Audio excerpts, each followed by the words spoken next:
The Ukrainian Holodomor is a fascist lie. But why? Didn't Stalin deliberately starve Ukrainians? Isn't this recognized as a by almost every state and institution? Well, when you look through the primary source evidence, that narrative has no basis and has its origins in Ukrainian fascism. Many expert faminologists like Mark Tauger have been saying that for years. You've been lied to about the Holodomor. I'm going to break this down once and for all in 3 main parts. By the end, you'll have a clear idea of the truth behind the Holodomor, starting with discussions behind the famine is largely dishonest. What is known as the Famine G-Side campaign, a campaign to taint Stalin as a monster who G-sided through famine, is the most guilty of this. In this version of history, the factors of drought and sabotage had been ignored, downplayed, or entirely denied. Soviet excesses are somehow painted with an anti-Ukrainian intent, deliberately planned, and starvation deaths are exaggerated in the multi-millions. The central event, collectivization, has no nuance in this version of history, thus ignores the crucial context. Famine has struck Russia hundreds of times throughout the past millennium. Many of these famines struck Ukraine as well. The year of 1917, during 2 Russian revolutions, saw a serious crop failure which led to an urban famine during the same time. In the 20s, the USSR had a series of deadly famines, one during the early 20s in the Volga and Ukraine, plus one in western Siberia, in the Volga and Ukraine again in 24, and a serious famine in Ukraine in 1929. This history of 1,000 years of frequent famine, and of a dozen years that saw 3 significant crop failures and famine, is crucial for understanding what is known as the collectivization of agriculture. It was designed to end the cycle of famines that had tormented Russia and Ukraine for centuries. It was a reform, a huge improvement in the security and lives of the entire population. It was not undergone to tax or exploit people or extracting value. On the contrary, the Soviet government spent billions of rubles on agriculture. Stalin's government viewed collectivization as the only way to swiftly modernize agriculture and put an end to the wasteful and labor-consuming cultivation of individual landholdings. They used the large-scale, highly mechanized agriculture of certain American farms in the West as models for the sovkhoz, which were Soviet farms. Eventually, peasant protests did occur. According to a Soviet police report, in the middle of collectivization, about 5% of peasantry was involved in protests. But that also means that a vast majority of peasants were not involved in protests. Many of these were settled peacefully. The OGPU reported, for example, that they had recourse to force in fewer than 2% of them. Further, many peasants actively supported collectivization. This number increased when local activists were experienced or sensitive enough to patiently explain the purpose of collectivization to peasants. Upon hearing, some peasants just spontaneously formed kolkhozes and consolidated their fields. Mark Tauger, an expert in the field of faminology, concludes such, quote, "The regime implemented collectivization coercively, violently, and without adequate appreciation of or concern for its disruptive consequences." But nevertheless, he also concludes, collectivization was a program to achieve a clearly necessary goal, to increase food production in a country plagued by famines, and that it was implemented after the apparently successful experiment of the Sovkhoz project, and with substantial government investments. Many supporters of the famine G-side theory claim that peasant opposition and rebellion against collectivization was widespread, and thus the collectivization failed. But Tauger shows otherwise. He quotes, "These studies minimize or ignore the actual harvest data, the environmental factors that cause low harvests, the repeated recovery from the famine and crop failures, the large harvest of the 30s, the mechanization of Soviet farms in these years, Soviet population growth, and the long-term increases in food production and consumption over the Soviet period." So in short, collectivization in the USSR was a huge success for Soviet and Ukrainian peasantry, and for all of Soviet society which relied on peasantry to feed themselves. However, many accounts of dekulakization, eliminating the kulaks as a class, and forced grain procurements emphasize the violence that was often necessary to force determined opponents of collectivization off the land into exile, and the fact that peasants who were forced to give up grain during the famine experienced this force as cruelty. The truth is that collectivization was a huge enterprise that was unprecedented in history. Stalin undertook it because he saw no other way to avoid devastating famine in the future. He made a plan, carried it out, and that meant disempowering people trying to stop it. Soviet leadership during this period was admittedly flexible. The plan was changed over and over again in response to feedback. One of the most famous change in plan is associated with Stalin's article, Dizzy with Success. Here, Stalin re-emphasized the need to persuade, rather than to merely force peasants to join collective farms. Of course, famine did eventually occur. Two incorrect explanations of the famine exist, which we will get to later. But here's the correct one. The main cause of the famine was the environmental factors that led to a poor harvest. These factors were 1. Drought in some areas, and unusually heavy rainfall in others. 2. Serious infestations of the crop diseases rust and smut. 3. Plagues of pests, including Asian locusts, beet weevils, meadow moths, and caterpillars. 4. Huge infestations of mice. Due to this, the harvest was so small that the amount of food available in the USSR was apparently less than was necessary to feed the whole population. Likewise, contributing factors were due to the interaction of human agency within the environment. There was a widespread and serious problem of weeds, caused by a shortage of labor to weed the fields because of population flight. Much land just remained unplanted or unharvested due to labor shortages caused by population loss. This was caused by both peasants moving to towns and cities, and from peasants weakened or dying by starvation from previous famine. Also, horses were extremely important. They were the chief draft animals used for plowing and other agricultural tasks. However, many horses had been lost or already severely weakened by a famine earlier, in 31 and 32, and by desperate peasants eating oats, the horse's fodder. The Soviet state imported some tractors and manufactured others. This did have some effect, but not enough to overcome the loss of draft power from horses. Also, another point. Much of the land had been planted in grain for years in a row. This resulted in soil exhaustion that severely reduced fertility. Farms and agricultural officials were finding it very hard to find additional land in the established agricultural regions.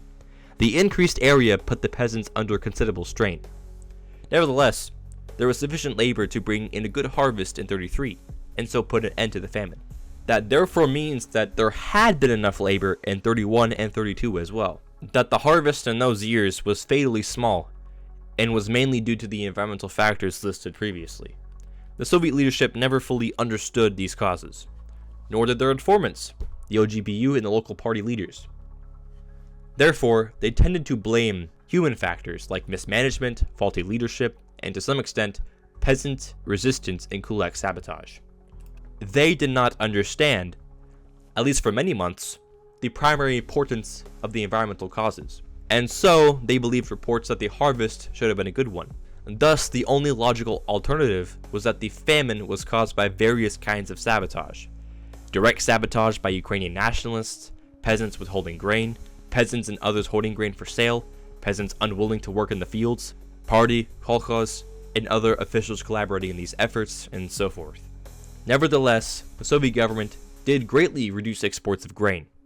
It also began to ship aid in food and seed to Ukraine and other hard-hit areas.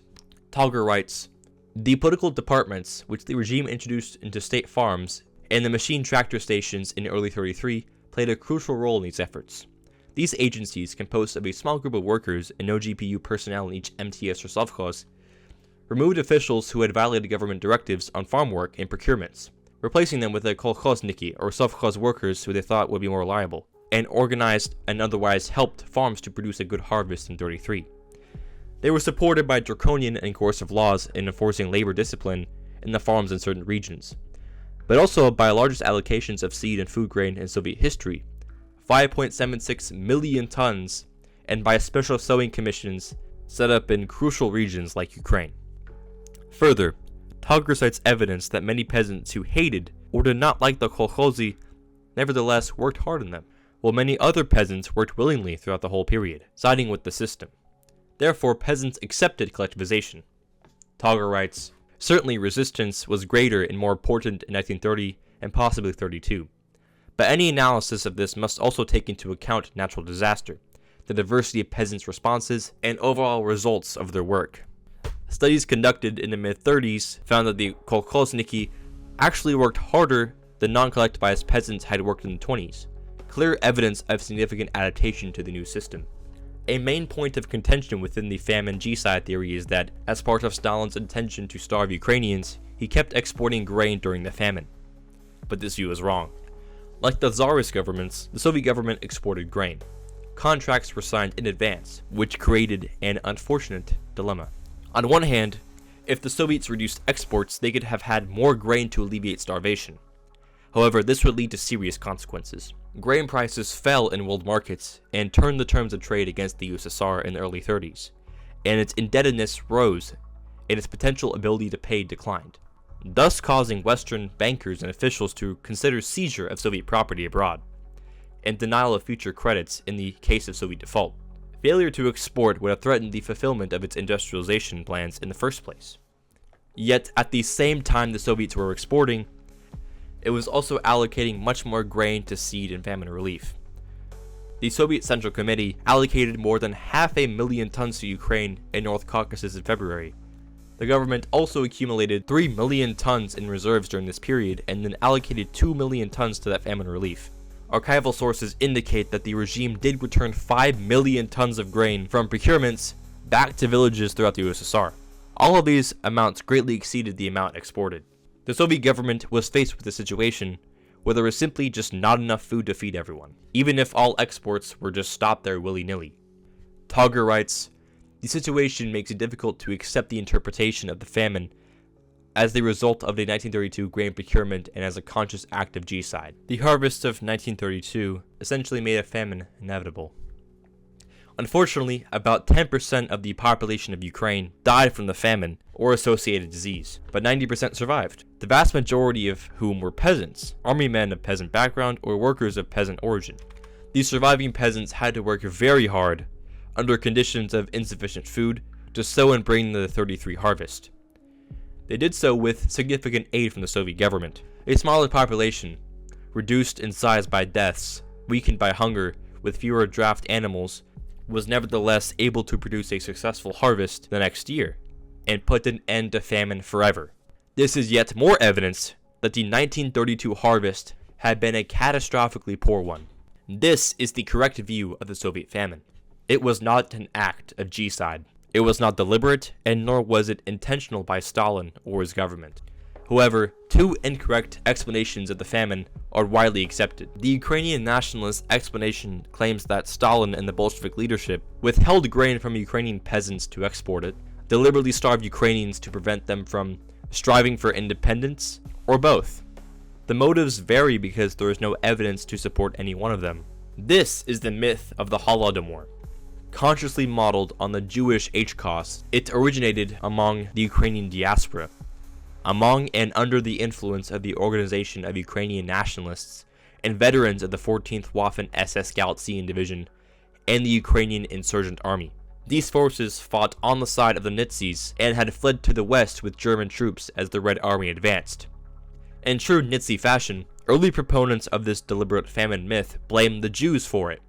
Here is Ukrainian fascist and anti-Semite Yuri Chumatsky claiming, two Ukrainian quislings of Moscow who believed that Moscow was working for a better communist Ukraine, but eventually realized that she was only expanding her empire, committed suicide. They were replaced by Jews. Lazar Kaganovich realized he would have a monumental task in bringing Ukrainian villagers to heel. They were hard-working farmers, fiercely proud of their livelihood and land, and would defend these to death. Moscow's plan was to take all the land and reduce villagers to virtual serfdom under the guise of collectivization. To achieve this, Kaganovich and the Politburo organized a man-made famine in which 7 million Ukrainians died. End quote. When Ukraine became independent in 1991, these forces flooded the country and exercised a determining influence in historical, ideological questions. They promoted the status of OUN-UPA forces, guilty of immense mass murder of Jews and Poles, as heroes who were fighting for independence. Thus, the myth of the Holodomor was never based upon any actual evidence. Rather, it was politically motivated from the beginning. It has officially been adopted by the Ukrainian state and is now compulsorily taught in Ukrainian schools and promoted by Ukrainian academics. Since there is no evidence to support it at all, it is simply taken for granted. It is unofficially taboo, forbidden to dissent from this view in the public sphere of Ukraine. A law threatening anyone who publicly dissented from this view with criminal penalties was briefly considered under the presidency of Viktor Yushchenko, a leader of the Orange Revolution.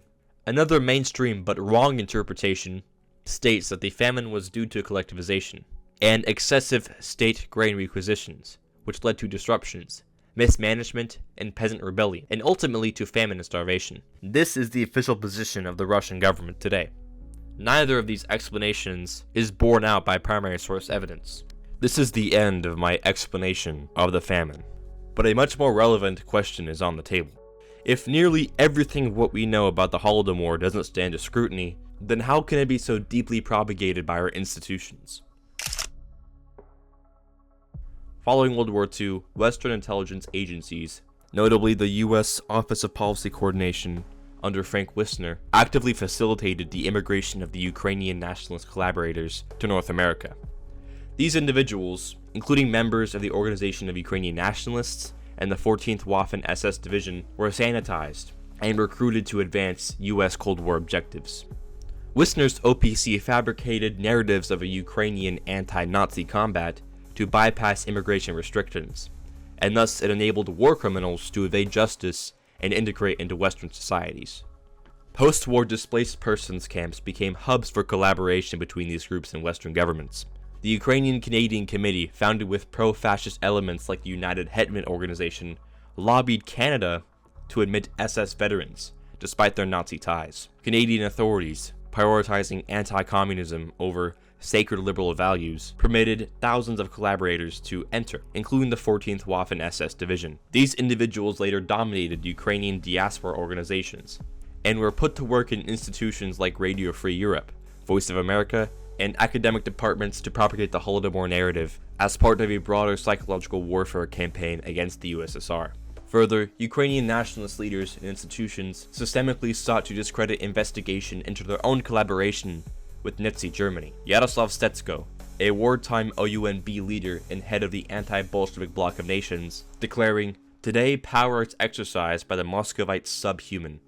The flaccid West acts as if no one saw that the real subhuman is not the wrong Ivan, but the creatures who occupy the Kremlin." This deflection was amplified in nationalist media. The journal EKRAN accused Jewish communities of fabricating evidence, lamenting, "Our emigration must defend the Ukrainian honor, oppose false Soviet documentations and their supposed witnesses, tendentiousness with politically forged Jewish witnesses who have unlimited access to American news media." Similarly, Student, a Ukrainian Canadian publication, blamed Jewish influence for the Deschenes Commission's investigations, asserting, "The Jewish community exerting influence on decision-making processes to benefit themselves. They are well aware of the formidable Jewish presence in all areas of employment and avoid biting the hand that feeds them." Even more repugnant are comments made by Father Miron Stasiv on a Toronto radio station in the mid-80s. Stasiv, a member of the 14th Waffen-SS Galician Division, carried his SS tattoo when he was still alive, and had no shame in it. As a prominent member of the Ukrainian nationalist community, Stasiv was elected president of the Association of Ukrainian Nationalists in April 1987, stating that if such a thing existed as the Ukrainian war criminals, they would be considerably less numerous than the Jewish war criminals. Stasiv states, "The Jews likewise do not speak about how the Jews poured molten tar in boiling water and stoned the heads of the Ukrainian soldiers in Bertyshev. How many Jews were there in the government of Lev Trotsky? Consider the achievements of Lazar Kaganovich as Commissar of Ukraine in the years of the famine of 1932 to 1933, when more than 7 million Ukrainians perished from artificial famine." To deflect from their own crimes, Ukrainian nationalists needed to project the idea that communism is worse than fascism, to depict the USSR as having committed a greater genocide than the Nazis.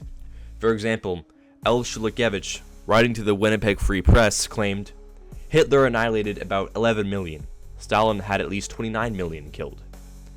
Then the writer went on to berate Jewish organizations for insisting that the Nazi documents and other evidence from the USSR be used by the Canadian Government Commission investigating war crimes. Likewise, in an attempt from the trial then underway in Israel of a Ukrainian collaborator accused of operating a gas chamber in Treblinka, A Ukrainian sympathizer wrote, "The Russians pioneered the use of gas chambers in 1938 in Vorkuta.